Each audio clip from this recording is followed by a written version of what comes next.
Début 2020, la pandémie de COVID-19 a pris le monde entier par surprise. Branle-bas de combat planétaire pour assurer la sécurité des citoyens, frontières fermées, distanciation sociale et quarantaine imposée. Le manque de données scientifiques et l'incompréhension du mode de transmission du virus font monter en flèche l'anxiété collective. Le COVID-19 peut-il être transmis par les objets? On l'ignore. Mais qu'à cela ne tienne, les travailleurs responsables de la collecte des matières résiduelles se retrouvent au cœur des services essentiels de première ligne, car personne ne veut vivre une situation dramatique similaire à celle vécue en Italie en 2006, alors qu'une crise des déchets est vite devenue hors de contrôle. Les gens, au début, étaient très craintifs. Le COVID-19, comme tous les citoyens, c'était de l'inconnu pour nous. Donc, les employés avaient beaucoup de questionnements par rapport au COVID-19 puis la contamination, surtout pour la matière qui est en bordure de rue, manipulée par les citoyens. On a mis des mesures en place. Les gens n'ont pas idée à quel point ça a été compliqué et très difficile de maintenir le service essentiel pour les citoyens. Pour assurer la sécurité de ses employés, l'entreprise a mis en place une panoplie de mesures sanitaires. En plus de la distanciation physique, du lavage de mains et du port du masque, Enviroconnexion procède notamment à la désinfection des espaces de travail et des cabines des camions. Rien n'est laissé au hasard.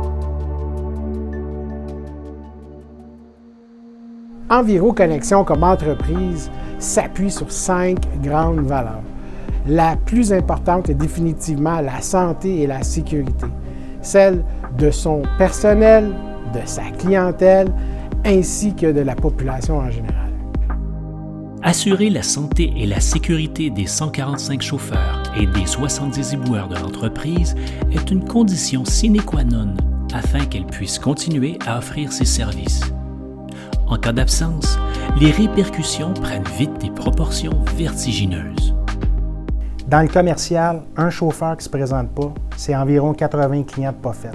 Imaginez-vous un matin, 10 chauffeurs qui ne se présentent pas.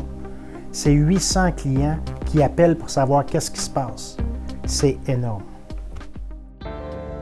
Un véritable défi humain et logistique qui n'est pas passé inaperçu puisque le Conseil des entreprises en technologie environnementale du Québec a souligné l'engagement sans faille d'Éric Daou et de son équipe en lui remettant le prix Reconnaissance des services essentiels.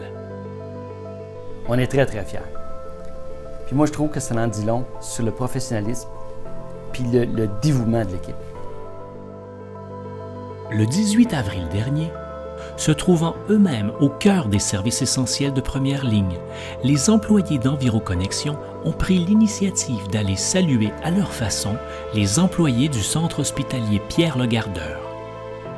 Cette spectaculaire manifestation de solidarité a marqué l'imaginaire en plus d'apporter une bonne dose de réconfort au personnel soignant. On vit des moments uniques dans notre histoire et c'est important pour nous de supporter nos employés et de poursuivre notre implication dans la communauté. Et la parade organisée par nos employés pour remercier les travailleurs de la santé est une démonstration éloquente de cet appui. Si le COVID-19 a créé une véritable commotion au printemps dernier, force est de constater que les membres de l'équipe d'Enviroconnexion ont fait preuve de solidarité et d'une grande résilience en s'adaptant rapidement au contexte afin de poursuivre ce service souvent pris pour acquis, mais pourtant essentiel.